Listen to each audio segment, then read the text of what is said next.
औज़ुबिल्लाहि मिनश्शैतानिर्रजीम बिस्मिल्लाहिर्रहमानिर्रहीम अल्लाहुम्मा सल्लि अला मुहम्मदिन व आलि मुहम्मद वअज्जिल फ़रज आलि मुहम्मद वला नदअम। तमाम मोमिनीन को या अली मदद वस्सलामु अलैकुम व रहमतुल्लाहि व बरकातुहू। अज़ीज़ान गिरामी क़द्र, आज की जो वीडियो हम आपकी खिदमत में लेकर आए हैं वो एक जवाबी वीडियो है हज़रत फ़कीउद्दीन फ़कियालवी अल मारूफ़ मिर्ज़ा इंजीनियर मंगोल जेलमी साहब की। हज़रत ने अपनी वीडियो में हज़रत उस्मान के लिहाज से, खिलाफत के लिहाज से और शुरा के लिहाज से बहुत अजीब व गरीब किस्म की बातें करने की कोशिश की हैं, और यहीं से पता चलता है कि हज़रत अपनी इल्मी मीरास से बिल्कुल जाहिल है। इन्होंने तो मुहद्दिसीन को सही माना में पढ़ा है, ना ही आइमा तारीख़ को। तो चलते हैं मिर्ज़ा साहब की वीडियो की तरफ और फिर ये देखते हैं कि मिर्ज़ा साहब आया अपनी वीडियो में जो बातें कर रहे हैं, क्या अहले सुन्नत की कुतुब उन बातों को ऑन करती हैं जो अकली घोड़े ये दौड़ा रहे हैं। Let's go. आपके बकौल सैयदना उमर रज़ियल्लाहु ताला अन्हु ने सैयदना अली को 6 रुकनी कमेटी में दाखिल किया, जिसके ज़रिए खलीफा सालिस को चुना गया, जबकि अहले तशय्युअ इस मामले में सैयदना उमर के इस इक़दाम को बदनीयती करार देते हैं। नाऊज़ु बिल्लाह। उनके मुताबिक मौला अली को डायरेक्ट ही नामज़द कर देना चाहिए था। मेरे भाई, ये बदनीयती कतन नहीं थी। सही बुखारी में मौजूद है कि मैंने रिसर्च पेपर जो वाक़या करबला वाला है ना, वाक़या करबला का हकीकी पस मंज़र 72 सहीहुल इस्नाद हदीस की रोशनी में, जिसमें 200 रवायतें अक्सर बुखारी और मुस्लिम से हैं, उसमें भी मैंने ये हदीस डाली हुई है। बुखारी में है 3700 और एक इसका तरीक बुखारी में है 7207, जिसमें हज़रत उस्मान किस तरह मुंतखब हुए वो डिटेल मौजूद है। ये ज़रा दिखा दें जी दोबारा इनको वाक़या करबला वाला सच पेपर। ये अरबी में भी है, उर्दू में भी है, हिंदी में भी है और इंग्लिश के अंदर भी है। इंशाल्लाह फ़ारसी में भी आ जाएगा। फ्री डाउनलोड कर सकते हैं, और अगर डाक के ज़रिए मंगवाना है उस्मान भाई को कॉल करें 032159000162, फ्री आ जाएगा आपके घर। इसमें मौजूद है बुखारी में 3700 और 7207 कि 6 रुकनी कमेटी जो सैयदना उमर ने वफ़ात के दिनों में बनाई। एक तरीक में आता है कि उन्होंने नाम लिया Ali, Usman, Talha, Zubair, Abdurrahman bin Auf और साद इब्न अबी वक़ास। 6। एक में हज़रत अली का नाम पहले है, एक में हज़रत उस्मान का नाम पहले है। 6 रुकनी कमेटी बनाई। उससे पहले जो आप उस पूरी डिटेल हदीस को पढ़ें तो अब्दुल्ला बिन उमर कहते हैं कि लोगों ने हज़रत उस्मान से कहा अपना खलीफा नामज़द करें, हज़रत उमर से। तो हज़रत उमर ने कहा अगर मैं खलीफा नामज़द करता हूं तो मैं उस शख्स की सुन्नत पे अमल करता हूं जो मुझसे बेहतर है, यानी सैयदना अबू बकर, और मैं अगर खलीफा नामज़द नहीं करता तो मैं उस शख्स की सुन्नत पे अमल करता हूं जो हम सबसे बेहतर है, यानी नबी सल्लल्लाहु अलैहि वसल्लम। तो अब्दुल्ला बिन उमर कहते हैं जब ये बात हज़रत उमर ने की ना तो मैं समझ गया कि अब वो अपना खलीफा किसी को नामज़द नहीं करेंगे। क्यों? यकीनन आपने मिर्ज़ा साहब की वीडियो देख ली होगी। देखें, फ़कीउद्दीन फ़कियालवी साहब, आपसे पहले भी गुजारिश कर चुका हूँ, अब भी करूँगा, खुदारा जब आपसे शिया सवाल करें, जब आपसे शिया सवाल करते हैं खिलाफत के ऊपर फ़र्स्ट ऑफ ऑल, तो आप खुदारा ये बुखारी उठा के हमें ना चेपा करें, खुदारा ये मुस्लिम उठा के हमारे सर पर ना मुसल्लत किया करें। बुखारी मुस्लिम आपको मुबारक, और उन किताबों में जो कुफ्रियात लिखी हुई है रसूलुल्लाह सल्लल्लाहु अलैहि वसल्लम के बारे में, अल्लाह के बारे में, वो मैं कई दफ़ा दिखा चुका हूँ। लिहाजा ये बुखारी और मुस्लिम अपने पास रखेंगे, हमारे पे हुज्जत नहीं है, हमारे मज़हब की किताब ही नहीं है। रह गई दूसरी बात, खिलाफत पर 6 रुकनी कमेटी पे ये जो ड्रामा आपने किया हुआ है, हज़रत उमर ने 6 रुकनी कमेटी एक बना दी थी, ऐसा कर लिया था, वैसा कर लिया था, वॉट एवर। उस 6 रुकनी कमेटी में टॉप लेवल किसका था? आपके इमाम अबुल आला मौदूदी यजीदी, उन्होंने अपनी किताब ये खिलाफत व मुल्कियत, उनकी मेरे हाथ में किताब मौजूद है, हज़रत ने सफ़ा नंबर 121 पे बिल्कुल वाज़े यह इबारत लिखी है। उस वक्त उन 6 असहाब में से 4 मौजूद थे जिनको हज़रत उमर ने अपनी वफ़ात के वक्त उम्मत के मुक़द्दम तरीन असहाब करार दिया था। एक हज़रत अली सल्लल्लाहु अलैहि, दूसरे हज़रत तलहा, ज़ुबैर, साद बिन अबी वक़ास। इनमें से हज़रत अली हर लिहाज से पहले नंबर पे थे, हर लिहाज से पहले नंबर पे थे। और नीचे ही उन्होंने अहमद बिन हम्बल का भी यहाँ कमेंट नकल किया है कि इमाम अहमद बिन हम्बल कहते हैं उस वक्त हज़रत अली सल्लल्लाहु अलैहि से बढ़कर कोई शख्स खिलाफत के लिए अहक न था। उस वक्त क्या बाद रसूल खुदा सल्लल्लाहु अलैहि वसल्लम, हमारा तो अकीदा ये है कि खिलाफत थी मौला अली का हक, लेकिन चलो उस वक्त ही ले लें। एक तो अली का पहला नंबर और दूसरा मौला अली से बढ़ के कोई खिलाफत का मुस्तहिक था ही नहीं।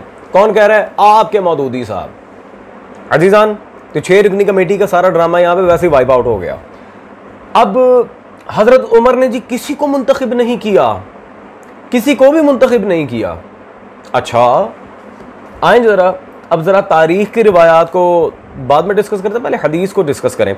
आपके इमाम अबू दाऊद, उनकी जिल्द नंबर 4 मेरे पास मौजूद है, सुनन अबू दाऊद। सुनन अबू दाऊद में जिल्द नंबर 4 में सियासता में से किताब है, पेज नंबर 539 पे, और यहाँ पर है जी जो रिवायत का नंबर है 4656। इसमें हज़रत उमर से एक हुक्मरान के बारे में एक बंदे ने आकर जब बात की थी तो हज़रत उमर ने आगे से पूछा, हज़रत उमर ने पूछा जो मेरे बाद आएगा उसके बारे में क्या पाते हो? कहा वो एक सालेह खलीफा होगा, सिर्फ इतना होगा कि वो अपने कराबतदारों को तरजीह देगा। हज़रत उमर ने कहा अल्लाह उस्मान पर रहम फरमाए, 3 बार कहा अल्लाह उस्मान पर रहम फरमाए। अजीज़ान, इस हदीस की तखरीज अगर आप देखें, हाशिया में इसकी तखरीज के बारे में ये 4656 नंबर हदीस के बारे में क्या है? इस्नादहु सहीह, इसकी हदीस सही सनद है, जहाँ हज़रत उमर हज़रत उस्मान के लिए ये रहम की दुआएं मांग रहे हैं अल्लाह से कि मेरे बाद जो खलीफा आएगा वो अकरबा परवर होगा, अपने जितने भी ये बाल बचूंगड़े हैं उन सबको जायदादें और हुकूमतें देता फिरेगा।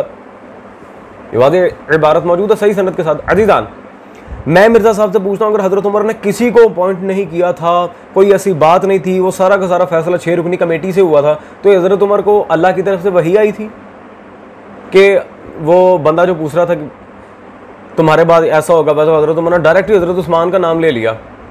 आप तो कहते किसी को अपॉइंट नहीं किया, तो हज़रत उस्मान का कबला वफ़ात नाम क्यों ले रहे हैं उसके सवाल पे? बाकी सब प्री प्लान्ड गेम था, ये आप ना बताएं। आए मौला अली से खिलाफत के बारे में अजीज़ान एक बड़ा ही खूबसूरत जुमला, लिटरली बड़ा खूबसूरत जुमला है मौला अली का, लेकिन अहले सुन्नत किताब में, ये मेरे हाथ में मौजूद है, इनके नवाब अहमद हुसैन साहब की तारीख़ अहमदी।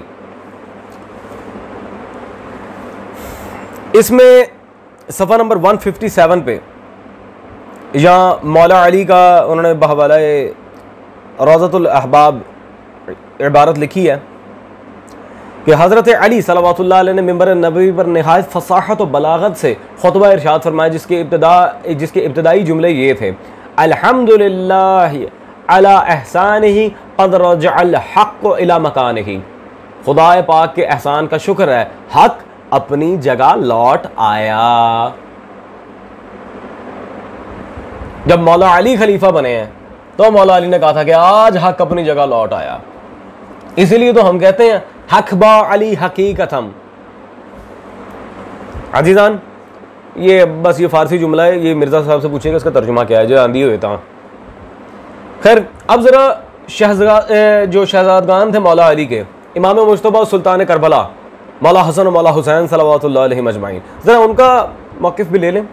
हज़रत उमर को तो छोड़ें, हज़रत उस्मान का भी ये सारा जो 6 रुकनी कमेटी वूटी था, सारा अल्हम्दुलिल्लाह ये वट्टी कुट्टी निकाल के आपके सामने रख दी है हमने, ड्रामा हो गया एक्सपोज। और खुदारा मिर्ज़ा साहब, आप जितने इल्मी यतीम हैं दुनिया पे, ये बात मख्फी नहीं है, खुदारा जब आपसे सवाल किया जाए किसी शिया की तरफ से तो शिया किताब से जवाब दिया करें, अगर पढ़ी हो तो, नहीं पढ़ी बेटा मेरे पास दाखिला लो, मैं पढ़ाता हूँ, मसला ही कोई नहीं। आए जी, ज़रा इमाम मुज्तबा का एक जुमला, उसके बाद मिर्ज़ा साहब जो लहरा के दिखाते हैं अपनी कारस्तानी, वो भी दिखाएंगे आपको। आपके इमाम सयूती साहब की किताब ये है तारीख़ुल खुलफ़ा। तारीख़ुल खुलफ़ा में वाली सफ़ा नंबर 86 पे हज़रत अबू बकर और इमाम मुज्तबा का एक मुकालमा हो। क्या लिखते हैं? अबू बकर खलीफा रसूल बरसर मिंबर खुतबा दे रहे थे, इतने में इमाम हसन सल्लल्लाहु अलैहि आए और कहा हमारे बाप के मिंबर से उतर जाइए। ये सुनकर इरशाद फरमाया आप सच कहते हैं। थले आए, हमारे बाप का मिंबर है, तेरा नहीं है, उतर नीचे। ये है इमाम मुज्तबा का जुमला, इमाम हसन। अजीज़ान, इमाम मुज्तबा के जुमले से तो बात वाज़ेह होगी कि वो इस खिलाफत के कितने कायल थे माशाल्लाह। अब खिलाफत का मयार क्या है? बेसिक सवाल तो ये उठता है, मयार खिलाफत क्या है? ये मिर्ज़ा साहब से जैसे कि मैंने वादा किया था, बड़ा लहरा लहरा के दिखाते हैं वाक़या करबला का हकीकी पस मंज़र 72 सहीहुल इस्नाद हदीस की रोशनी में। मिर्ज़ा साहब का रिसर्च पेपर, अल्लाह अकबर। अब इसमें मिर्ज़ा साहब ने सफ़ा नंबर 32 पे एक नोट लिखा है सुल्तान दश्त नैनवा के लिहाज से। क्या? मसला नंबर 48, फ़िक्र हुसैन तहरीक खिलाफत की रूह है। तहरीक खिलाफत इलाहिया की रूह क्या है? फ़िक्र सुल्तान दश्त नैनवा, फ़िक्र हुसैन। ये मिर्ज़ा साहब ने खुद लिखा है। अजीज़ान, मेरा अब सिंपल सा सवाल है, 1 2 3 की खिलाफत के लिहाज से, चाहे हज़रत अबू बकर हो, हज़रत उमर, हज़रत उस्मान, इन सब खुलफा में से किसी ने भी मौला हुसैन से इजाज़त मांगी थी खलीफा बनने से पहले? तो जब मांगी ही नहीं है, किसी फटी पुरानी किताब में भी नहीं मिलता, जब रूह खिलाफत को ही खिलाफत में इंडल्ज नहीं किया तो काहे की खिलाफत? फकी ताड़ा मुंह ताड़ियां चपेड़ा। अल्हम्दुलिल्लाह मिर्ज़ा साहब, ये आप ही का रिसर्च पेपर, आपका अपना लिखा हुआ। मैं कहता हूँ कम से कम इसको ही सही तरह पढ़ लिया होता। अजीज़ान, मेरा ख्याल है जो अहले इल्म है, जो थोड़ी सी भी अक्ल सलीम रखते हैं, वो बात को समझ जाएंगे। That's all. मौला हुसैन वारिस।